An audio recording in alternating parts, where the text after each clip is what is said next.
Okay, welcome to the start to my Tordotcomathon reading vlog. I've got some books. I've got a nice stack of books here to talk about my tentative TBR, what I'm going to try.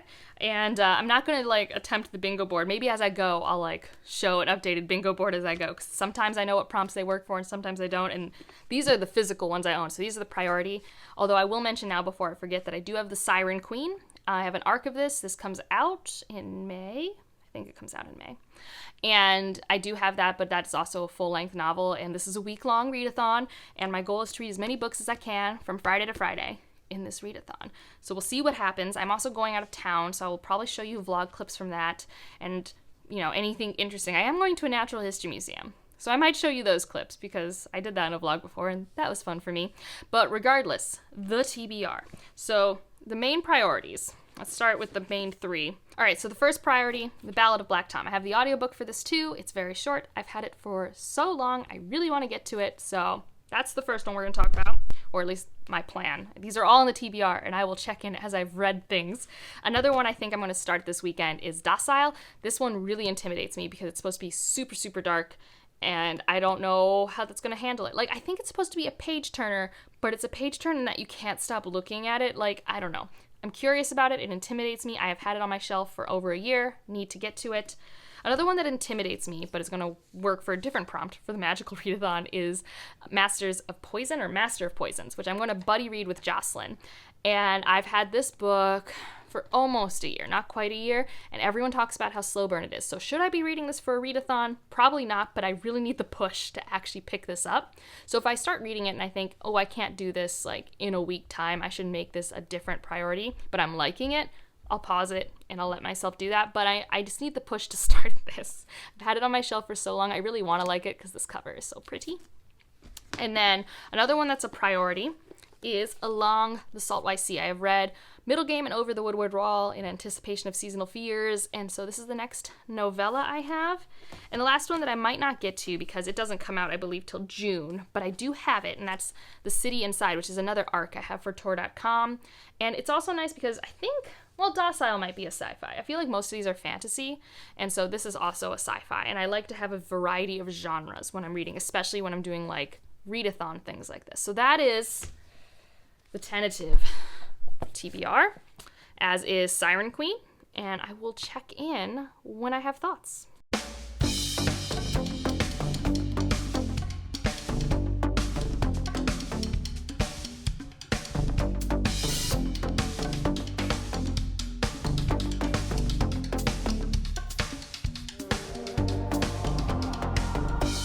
It is Sunday, second day of Tordotcomathon, and I'm halfway through Docile, which is heavy, which I kind of knew.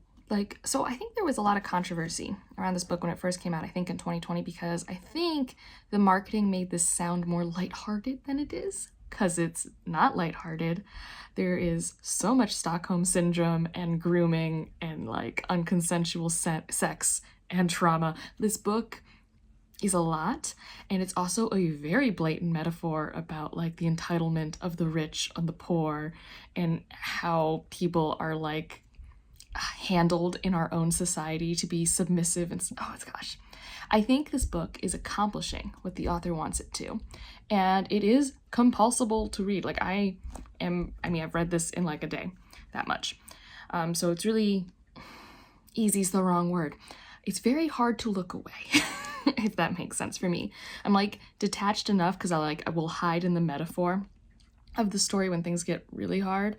But yeah, this is heavy, and I'm honestly really liking how it's handling the really difficult themes and issues it's going about.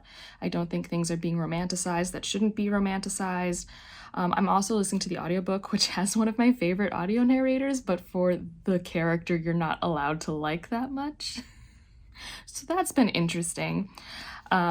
It's really interesting because our main character Elijah, who's becoming a docile, so becoming submissive and chooses not to take this drug, but then Stockholm Syndrome stuff happens with his owner Alex, and you feel like Elijah when you read this book, where you're I shouldn't enjoy consuming this. what is wrong? And I think it's like a really interesting way to explore what we accept and don't accept and how we trick ourselves into compromising and things like that. So it was really interesting. Hopefully I'll finish it today and I'll check in with my final thoughts. And I don't know if the clip happened before this or after this, but I did go see some like sheep and goats this weekend when I was on a walk with my friend at a Mass Audubon place. So that'll be in this vlog. I'll try to put more slice of life stuff in here and not just check in whenever I'm reading a book. But that's the first half of this first book for this readathon, and it's at least very easy to read for a readathon because, like I said, this is one day's worth, which is pretty substantial. All right, I have finished Docile. And I think I've landed on really liking it. Again, I don't know, it's very, very dark. And I think I could see people feeling a certain way about the ending of this book, but I really do think it doesn't romanticize grooming or non-consensual relationships, which I think is the most important thing with how this book sets up relationship development between our two main point of views. And I don't know, I really liked following Elijah on his journey and what the book chose to focus on, because I don't know, the book is really, it really has its own agenda, and it's a pretty easy agenda to be on board with, I feel. I couldn't put it down, and it was like a great book to consume this weekend. Like, I don't want to say escape into because it was so dark. I think once I got past the 45 or 50% of the way mark, a plot point happens that makes it significantly easier in some ways to read the story, although it becomes harder in other ways. So really, really difficult book. I don't know if I'll keep my copy. When you're seeing this, I've already posted an unhaul video, and I hadn't read this yet before filming that. And I think I might unhaul this, not because I didn't like it, but because I don't think I'll ever reread this again. So I might donate this to my library or try to sell it to the bookstore or something like that. But I am interested in reading more by this author because they had a new release last year I was curious in, but I wanted to read this one first because I really did like the writing, and I thought it was really well paced, and I thought very intentionally done in ways that I thought, worked for me. So first book done, was on the physical TBR, and I don't know what I'll read next. My ebook for at night has been The Siren Queen, and I'm very, very early days, but I'm liking it, so I'm excited. I'm excited to get further into that. The writing's just working really well for me. I don't have any other thoughts. I don't think I'm that far in. I think I'm 3 or 4%, but I'm far enough in that I really like the framing of how we're setting this up, learning about our main character and her past. It's just got a really nice voice. Kind of similar to Kaikei, which I just had a review up last week for, where I'm just like, oh, I think I'm gonna really like this character and like following her on this journey. And I'm hoping that keeps up. But I will check in when I have more thoughts on that or when I've picked up my next physical or audiobook read. It's kind of late, almost 9, so might not pick up anything new tonight, might just read The Siren Queen. But yeah, this vlog going well so far.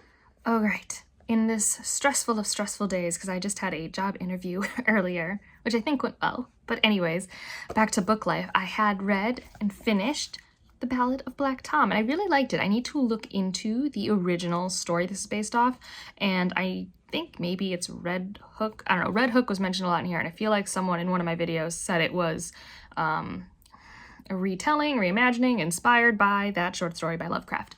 And yeah, I really liked it. It was a good way to escape today when I was very stressed. I really liked the audiobook. I immersed and read this, so 2 books down. And tonight I'm doing my sprints. So if you're seeing this, we did sprints. And Jocelyn's gonna be there. And we're going to read together Master of Poisons, because we both wanted to read it, and I'm hoping sprints will be a good time because I just know the beginning chunk of this is kind of slow world building-y, and it's a thick one, but I think it's like the last thick requirement of my month. Like, I want to read Chorus of Dragons and stuff, but that's not a requirement. That is something I just really want to do. This one, I'm not sure. It's one of the last chunky books on my TBR that I've had for almost a year that I want to get to. I don't know a lot about it. I know it's dual perspective, and the audiobook has 2 narrators. We'll see what happens.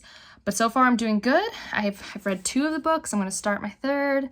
And generally I've been enjoying the reads. They've been engaging. So yeah, I'm excited for reading sprints. It should be really fun. And yeah, that's this quick update. I'll check in when I have more thoughts for Masters of Poisons. All right, so I need to pack soon, and I wanted to check in with Master of Poisons because I read this on the sprint last night, which thank you for everyone who came. It was super fun hanging out with Jocelyn and you all. I am this far. So I finished book 1 of this. I think there's 2 or 3 books or parts, however, and I'm really enjoying this. This is like classic fantasy, African inspired. So when I think of that, I'm thinking it's a more distanced writing style. There's definitely classic political machinations going on, and then so one point of view has the political machinations trying to save the world because it's also like a climate fantasy, like dying Earth because there's these storms that keep pillaging the land and they need to figure it out. It's a little close to the real world in that way. And a lot of themes of listen to the indigenous cultures so you can like survive this while we find a solution. Really loving that. And then the other viewpoint is this young girl who can travel to this other world. So you got a lot of whimsical, very fantastical magic there. And, you know, she's coming of age with a friend and we're learning about, you know, a lot of the magic through her eyes. I mean, there's magic with a capital M in this book. Do I understand everything that's going on? No. But I'm enjoying it way more than I thought I would, especially with like, I don't know, a lot of reviews really think of this as very slow burn, and I can kind of feel that. But a lot of times when people say slow burn, it's with a negative thing, but I felt like the action started right away and a lot's happened.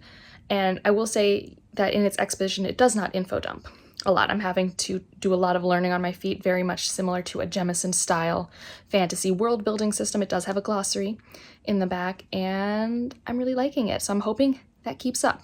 I need to pack some stuff, so I'll probably show you the books that I'm going to bring. A lot of them are Tordotcom books, although the Tordotcomathon will end while I'm home, so there might be another thing. And I'm also currently on my iPad downloading season 2 of Bridgerton for my flight, because I might read, and I might just want to watch some Bridgerton. We shall see. But that is the quick update.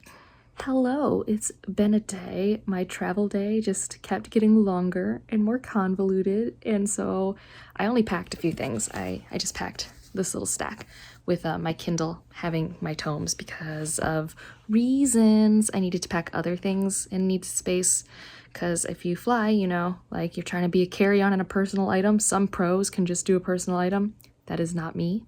So I limited myself. But I have read a bit since I've checked in. I have gotten 2/3 of the way through Master of Poisons, which like I said, reading on the Kindle. And so I am liking it. I don't think it'll be a favorite of all time, but I do think it's going to be one of those reads that's really enhanced on a reread. And I've said a lot of stuff already, but another fantasy that it reminded me of a little bit was the kind of fragmented style that Stephen Erickson uses in Malazan Book of the Fallen. It's not his writing style, and obviously the world building is very different, but in terms of the moments in which this author chooses to give me character relationship moments, how the passage of time is done, it reminds me of that type of fragmented style, because in some ways things are very slow, but in other ways time is very condensed. It's really interesting. I'm curious to see where it goes. Like I said, I don't think it'll be a favorite of all time, but I'm enjoying it.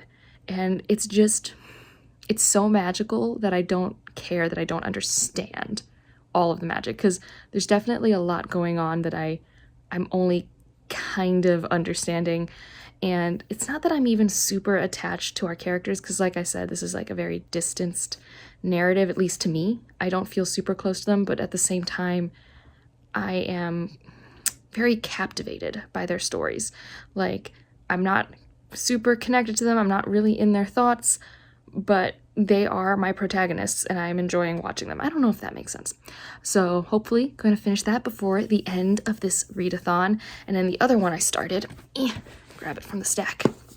I started this just like an hour ago, The City Inside. I've only read a chapter, but I'm really liking it. I wanted to have a sci-fi, and this is near future sci-fi. I think, like, it's supposed to be 2030s, 2040s, I believe, and it's in India, and it's kind of, well, the tagline on the back is, they'd known the end times were coming, but hadn't known they'd be multiple choice.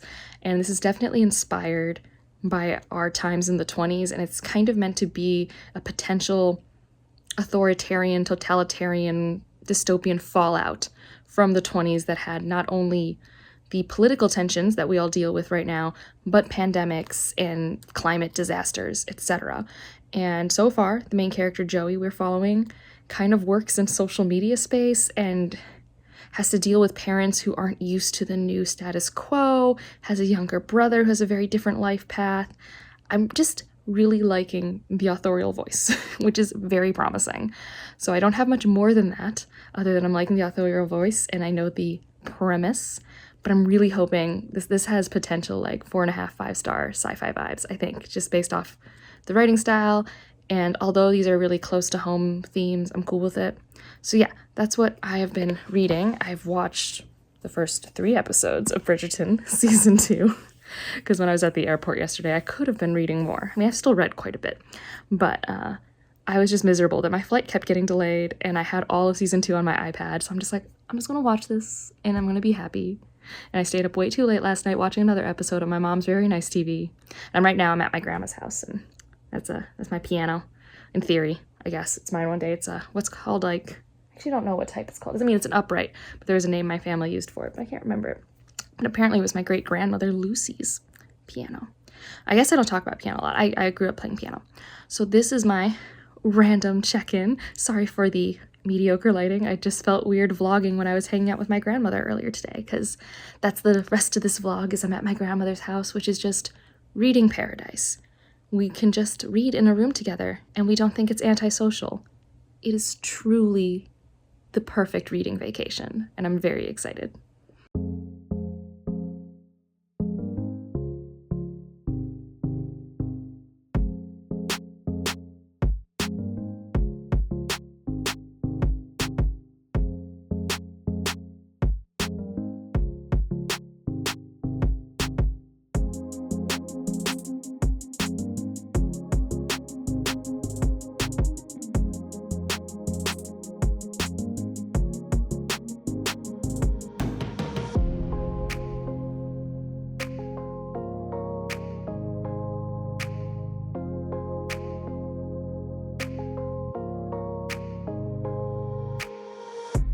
Okay, it's late. The last day of Tordotcomathon. If you are familiar with this background, I just finished the live stream on Bethany's channel, which was hilarious. And we spend the first hour discussing remote control, and near the end we talk about other books we read, and it derails into some funny times where we're all just laughing. So highly recommend checking that out. I'll have it linked down below. And I did finish the books that I talked about. So we'll talk about all of the books. We'll start with the one that I just finished today, and I guess work our way backwards and end this vlog.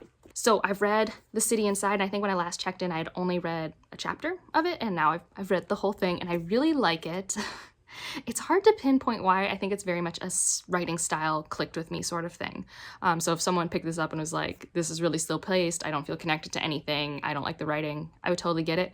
That said, I really did like the writing. It's definitely more literary sci-fi, near future, and it's purposely meant to be anti-dystopian, because I think it's meant to be like, dystopian means it's fantastical, it's the future, it hasn't happened yet, and this is like now, because it's very near future, I think 10 or 20 years from now. And the perspectives we follow are 2 individuals who work in this industry where they really produce and market people on what are called flows, which is essentially a YouTuber influencer.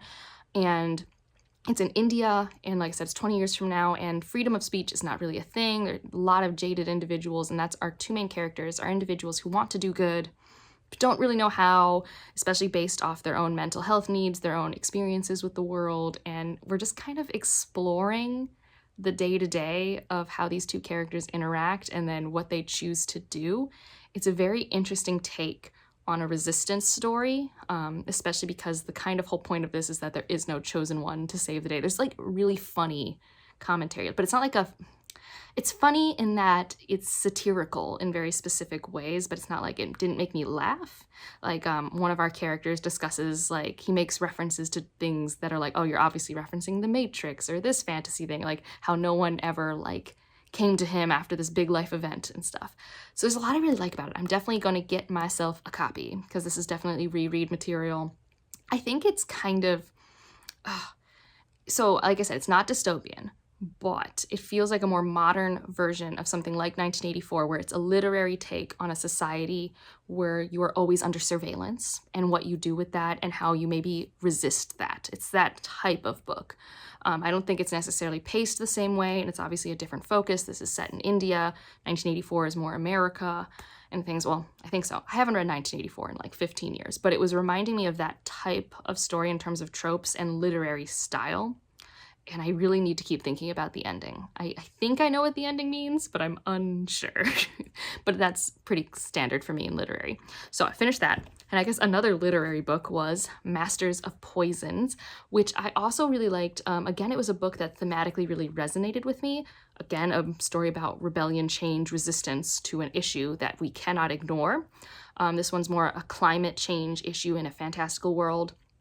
And I think I need to also reread this one one day, just because I know so much of it went over my head, but the themes of environmentalism, of character growth, where the arcs went, I really liked. I loved that this author had point of views from animal and like landmark perspectives. Like, I thought that was really important, especially to the theme of, we're not the only people on this planet, especially in this fantastical world. So it's definitely not going to be everyone's cup of tea. I do think if you are okay with literary fantasy and you want a standalone book, this is really well crafted and intentional, and it will make you think.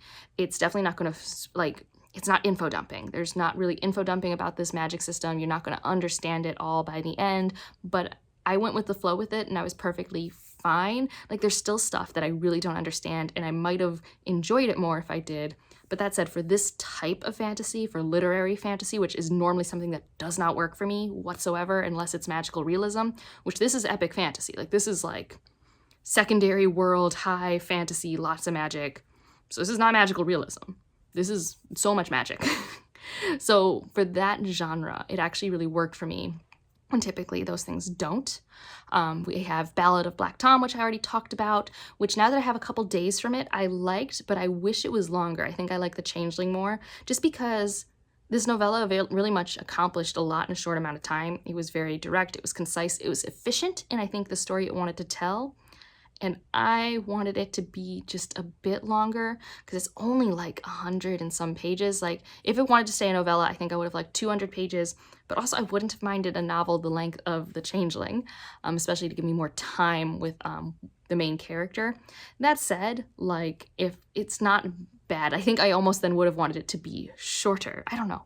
I think it was very good, but it hasn't been like staying in my head as much as these other ones have been. Even though it is kind of related, and I don't want to say how because spoilers, but I'm glad I finally read that. And then the first one I read was Docile. And since checking in the last time, I've, been reading reviews, looking into like things that did and didn't work for people. And I do think that there are issues in the world building that I didn't notice because I treated it like a dystopian book, which typically when I read dystopian books, I do not hyper analyze the world building. That's my problem. It's what happens when you grow up with Hunger Games and Divergent. You just are like, oh, we are in a bad situation. And now we go from there. Not really a lot of conversation of how we got here or why things are the way they are. Like, it's not usually, in my experience, I don't usually critically think about that part of the world building that much. And there were decisions made that were brought up in reviews. I'm like, oh yeah, I don't think this was made like maliciously, but it was not a good decision, I think, or a better decision could have been made here. We could have been more thoughtful about this. That said, I do think it was actually really thoughtful about the commentary that it was putting on page. It's not perfect. I don't really know what I'm going to rate this because I do tend to rate books kind of highly on the fact that, like, I wanted to read this book. And I did. It was very consumable, and that's like a part of how I rate books. But I don't agree with some of the world building decisions, and I don't know how long it'll stay with me, which is another factor, because it's already kind of left my mind. Like, while I was reading it, I was just like, I can't look away. This is just like so dark and tragic and awful. But like, now that it's out of my mind, it's just like, I don't think it's that deep of a conversation. I think, like I said earlier, like the themes are pretty on the nose. Like, it's like, there's a thematic agenda. It's not one that's really difficult to agree with. But I'm glad I got it off my TBR, and yeah, it was at least like, I don't know, it was a book that I say this earlier, like, enjoyed's a hard word, but I wanted to be reading it, and I do value that in a reading experience. The only book I didn't get to, well, actually, no. So another book I'll bring up briefly, but I'll talk about it more in my wrap-up because I'm only 25% of the way in, is that Siren Queen, and I'm really liking it. It's just been the book I've been reading at night, and I actually started it before Tordotcomathon, so like, although it's been like around and I've read it casually, it was never a priority, and I'm excited to make it a priority because I'm really liking it. So look forward to more thoughts on that at the end of the month, and maybe also this one, which I did not get to because this took over my brain. But that is this vlog. Well, I don't know if it's really a vlog. I don't know how many slice of life clips I've put in, but hopefully you enjoy it. This was a really fun time. I actually read 4 books off my physical TBR, which like never happens. So I'm really excited about that because, as you guys know, that has been a goal for me this month, reading the books that I own so I know if I want to get rid of them or keep them. So yeah, let me know if you participated, if you watched any of the live streams or the reading sprints. Also highly recommend Brandy's reading sprint. It was hysterical. I was dying. It was a really fun time. If you want to leave an emoji, leave a city for the city inside. Highly recommend this. Comes out in June. It's really good. And like if you liked it, subscribe if you want to, and I'll see you in the next one. Bye.